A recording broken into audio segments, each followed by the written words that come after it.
Bonne année. Quoi? Ça? Oh, c'est du thé. Bienvenue à toutes et à tous mes chers amis dans l'Oraculum qui résonne énormément.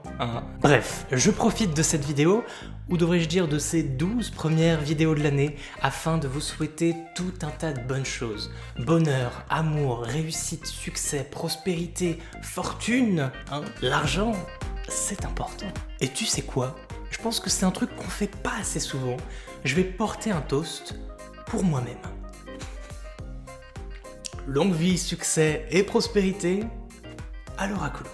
Cette année, les amis, sera plus que décisive pour l'Oraculum tout entier parce que ça va être l'année de tous les risques, l'année de l'aventure. Je suis en train de créer mon oracle de toutes pièces qui devrait sortir dans l'année. Je suis en train de concevoir mon site internet pour enfin vous faire des consultations privées, donc préparez vos agendas d'ici quelques semaines. Et puis bien sûr la chaîne YouTube et le compte Instagram, j'ai tout un tas d'idées et un vrai programme chargé. Donc cette année, j'ai tout intérêt à cartonner. D'ailleurs, et pour revenir à mon oracle, je lui ai créé un compte Instagram qui s'affiche juste ici. Alors le principe, il est très simple, pour chaque tranche de 100 abonnés supplémentaires sur ce compte, je révèle 3 morceaux d'une carte.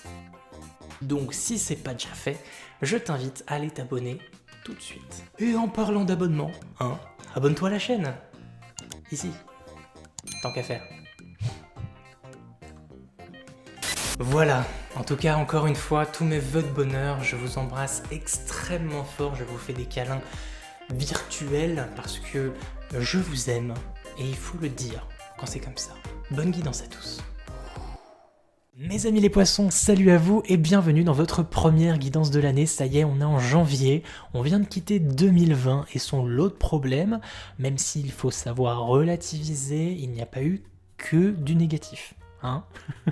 Bref, en tout cas ça me fait super plaisir d'être là avec vous, sachant qu'en plus les poissons c'est la dernière guidance que je tourne, donc c'est le soulagement. C'est parti du coup pour votre tirage. Nous allons tirer ce mois-ci avec le tarot de la magie verte, que voici, et je vais t'expliquer au fur et à mesure le sens et le rôle de chacune des cartes dans ton tirage. Nous allons donc commencer avec les énergies principales de ton mois de janvier. Donc c'est comment ton mois va être teinté, la saveur un peu principale de ce premier mois de l'année, et on va venir compléter ça petit à petit avec les cartes suivantes.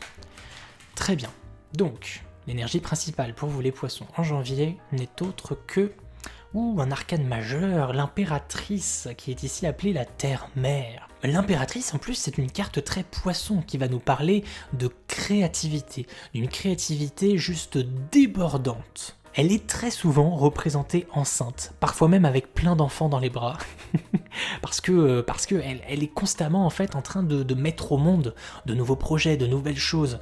Et là ici, elle est représentée avec une corne d'abondance pour insister sur le côté abondance justement, le côté beaucoup, même parfois trop en fait. Donc bien entendu dans ces aspects positifs, on va parler ici de créativité, de productivité, d'une certaine autorité aussi, parce que ça reste une impératrice, et aussi de beauté, de prendre soin de soi, de son apparence, de son corps et de sa personne en fait en soi. Dans les aspects négatifs, on va être plus dans de l'éparpillement, parce qu'elle a, comme je le disais, tellement de créativité en elle, tellement d'envie de mettre au monde tout un tas de choses qu'elle a souvent tendance à s'y perdre en fait dans tout ça. Trop, c'est trop, bien souvent. Et quand tu en as trop, justement, eh bien on bloque.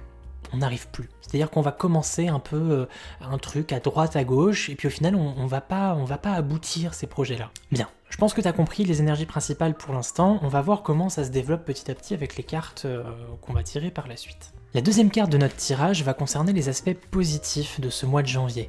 Les succès, les accomplissements, les réussites. Qu'est-ce qui va t'arriver de bien ou qu'est-ce que tu vas faire de bien en fait en janvier? Alors, qu'est-ce qui se profile de bon pour vous les poissons en janvier? Hop. Celle-ci. Donc nous avons une carte de bâton, nous avons le 7 de bâton qui est ici appelé le 7 de baguette. Cette carte-là va nous parler d'authenticité.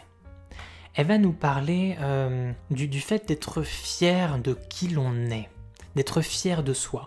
Et ça peut rejoindre peut-être plus le côté bien-être corporel. Je me sens bien dans mon corps, je me sens bien comme je suis, je me trouve beau, je me trouve belle, je me sens attirant, attirante, je me sens bien en fait avec moi-même. Il y a un alignement de l'impératrice, elle se sent bien elle dans ses baskets, hein, constamment. Et le 7 de bâton, ça insiste sur le fait d'être fier de ses principes, être fier de ses valeurs. Comme on le voit là, cette jeune femme, elle expose fièrement ses baguettes, ici comme étant des victoires personnelles en fait, au-dessus de sa cheminée. Elle ose montrer qui elle est véritablement, quitte parfois à montrer les dents, à défendre justement sa personne, défendre ses idées, défendre ses opinions, défendre ses convictions. Ça peut être une carte assez hargneuse, hein, le 7 de bâton. Quand on la pousse un petit peu dans ses retranchements comme ça, elle sait se défendre. C'est la capacité à savoir se défendre. Ici, on est content de soi, on est fier de soi, on a confiance en soi. C'est une carte, là on est sur un combo d'assurance. Si ces derniers temps, les poissons, vous étiez constamment dans l'autocritique, mais une autocritique plutôt négative, hein, si vous étiez un petit peu dans l'auto-sabotage, là en janvier, on va changer la donne. On va être content de soi, on va s'aimer, on va apprendre à s'aimer pour sa juste valeur, à mettre en avant ses valeurs justement, à mettre en avant ses valeurs, mettre en avant ses atouts, être peut-être dans la séduction, pourquoi pas. On n'a pas eu de reine de bâton, mais l'impératrice c'est une grande séductrice. Donc bon, pour l'instant, hein, comme d'habitude, on est sur du positif. On va maintenant voir les obstacles qui vont se présenter à vous ce mois-ci. Les difficultés, les aspects négatifs, les embûches en fait, les choses qu'il va falloir apprendre à surmonter avec cette troisième carte. Ok. Alors. Nous avons la reine de Pentacle.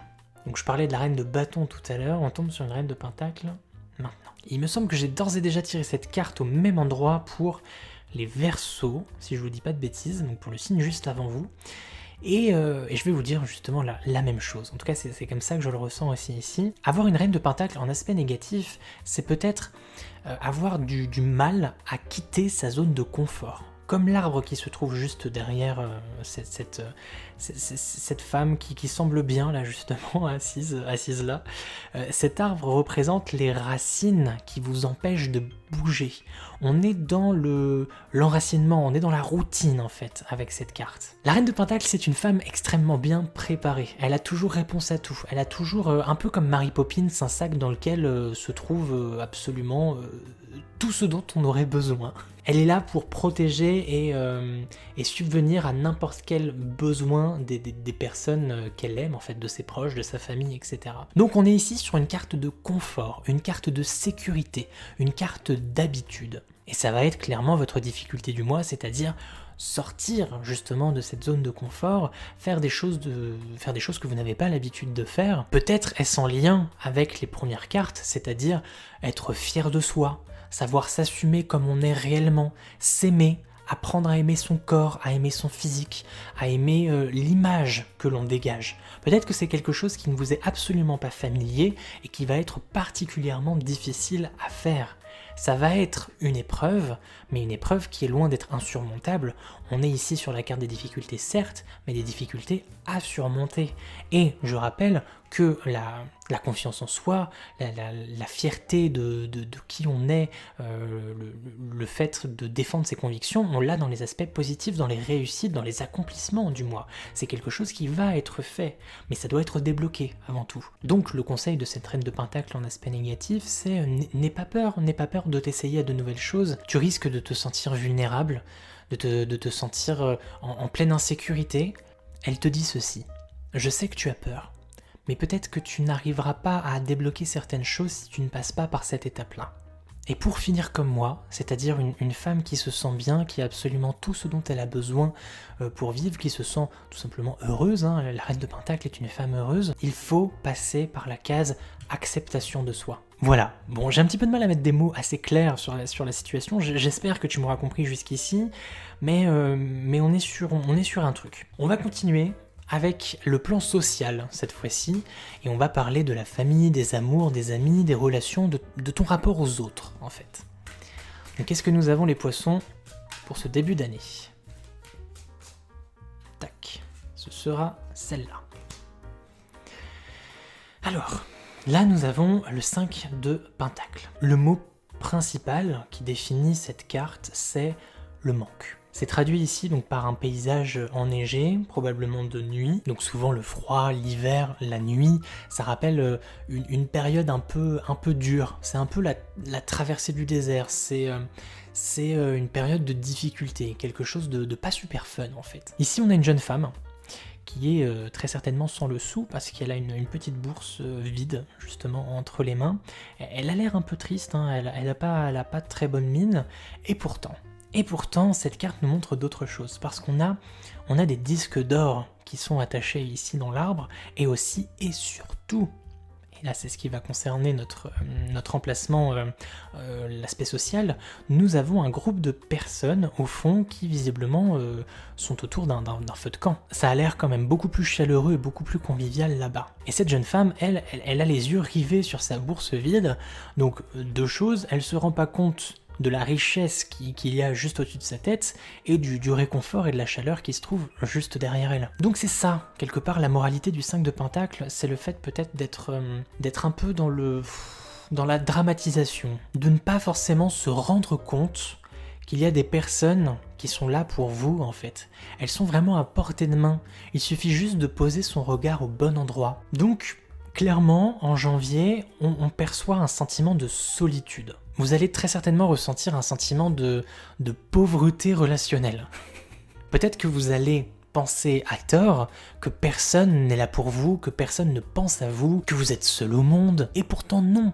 Vous trompez, vous faites fausse route. Il y a des gens qui sont là et qui sont prêts en fait à vous aider, il suffit juste d'aller vers eux. Je pense que c'est aussi ça, c'est que les gens vont pas constamment aussi venir vers vous, il faut aussi apprendre à faire un pas vers l'autre et ne pas constamment attendre que ce soit à l'autre de faire le premier pas, justement. Donc peut-être un froid sur le plan social, un froid dont vous seul serez le seul à vous en sortir, en vous dirigeant vers l'autre, en allant vers l'autre. Il y a un effort de votre part à faire sur le plan social pour éviter de vous retrouver dans la tristesse, la solitude et la peine. Et peut-être que là encore, ça rejoint cette peur de quitter sa zone de confort. Peut-être que vous êtes habitué justement à ce que les gens viennent vers vous en fait pour vous consoler, pour vous réconforter. Sauf que là, ce mois-ci, il va peut-être falloir apprendre à changer ses habitudes et à aller vers l'autre. Bien. On va maintenant aller creuser un petit peu plus du côté pro. Et on va parler carrière, travail, projet, finances, argent, quoi. Donc les poissons, qu'est-ce que nous avons? C'est le 8 de baguette qui ressort, donc le 8 de bâton. Alors celle-là, je l'ai sortie un paquet de fois pour ces guidances de janvier. Et ce qui me fait rire et que je précise à chaque fois, c'est que l'imagerie qu'ils ont choisie dans le tarot de la magie verte n'a strictement aucun rapport, en tout cas pour moi, avec le sens premier en fait de la carte. Et pourtant, dans le guidebook, c'est bien le même sens que dans le tarot traditionnel. Donc tu vas comprendre tout de suite. Cette carte nous parle de rapidité, de quelque chose de vif, une progression rapide. Ça nous parle aussi de nouvelles. Tu vas recevoir un mail, un SMS, une lettre, qu'importe, mais quelque chose qui arrive rapidement et que tu ne soupçonnais pas forcément. Les choses vont s'accélérer en fait. Le rythme va s'accélérer. Alors que clairement, sur cette carte, on voit une jeune femme qui paraît plutôt paisible. À s'adonner une activité paisible aussi. Donc voilà, ça me fait toujours un peu rire. Bref, sur le plan de la carrière, les choses s'accélèrent. On peut parler ici d'un bouleversement, mais pas aussi violent qu'avec l'arcane de la tour, par exemple. Il y a une nouvelle, une information qui risque de changer beaucoup de choses. Ça peut être un projet qui se met en place et qui doit être fait dans des délais bien particuliers, qu'il va falloir respecter justement. Ça peut aussi tout simplement nous dire que tu vas être particulièrement rapide et donc efficace dans ta manière de travailler en janvier. Et là, on pourrait l'associer avec cette impératrice qu'on a ici qui nous parle, comme je l'ai dit au départ, de productivité. Productivité et rapidité, efficacité. Et c'est un super slogan de pub. Bien. On va terminer cette première guidance de l'année avec le mot de la fin et une carte oracle cette fois-ci, l'oracle des portes de l'intuition. Alors qu'est-ce que ça va être cette carte? Ça va être le mot de la fin. C'est une carte qu'on pourra éventuellement associer avec notre tirage actuel, ou alors elle nous apportera un conseil supplémentaire qui fait du bien, très souvent. Donc, pour les poissons, en janvier, nous avons... Encore une dernière fois. Voilà. Nous avons l'amour. L'amour qui nous dit « Reconnaissez toutes les personnes formidables qui vous entourent ». Et là, je ne peux qu'insister sur ce 5 de pentacle en fait, qui vraiment cherche à nous faire comprendre que l'on n'est pas seul, qu'il y a des personnes qui comptent pour nous et sur lesquelles on peut compter. Même si vous ne les voyez pas forcément là tout de suite maintenant, vous n'êtes pas seul, vous êtes aimé. Et ça, c'est hyper important. C'est un rappel crucial, je pense. Voilà, mes très chers poissons, pour votre première guidance de l'année. Cœur sur vous, plein d'amour, vous n'êtes pas seul, rassurez-vous. Dans tous les cas, restez bien avec moi jusqu'à la fin, parce que c'est maintenant l'heure de la question fermée, un concept qui vous a énormément plu sur les guidances des mois précédents. Donc, on repart pour un tour. On se retrouve tout de suite. Bien. Pour les petits nouveaux et les petites nouvelles, je vais vous présenter rapidement le concept en fait. On a ici donc 5 cartes à gratter qui ont été redécorées pour le mois en cours. Hein. Tu vois qu'il y a eu un petit effort quand même. Et je vais tout simplement te demander de me poser une question. Il faut que ce soit une question fermée, c'est-à-dire dont la réponse est soit oui, soit non, soit peut-être. Répète-toi plusieurs fois la question dans ta tête et dès que c'est bon, choisis une des 5 cartes à gratter que voici et je te révélerai la réponse qu'il y a derrière. Alors les poissons, votre choix est-il fait? Très bien, on démarre donc sans attendre avec la toute première carte qui nous révèle un non. La deuxième, quant à elle, nous dévoile encore un non. La troisième, c'est un peut-être. La quatrième, c'est un oui, le premier pour l'instant.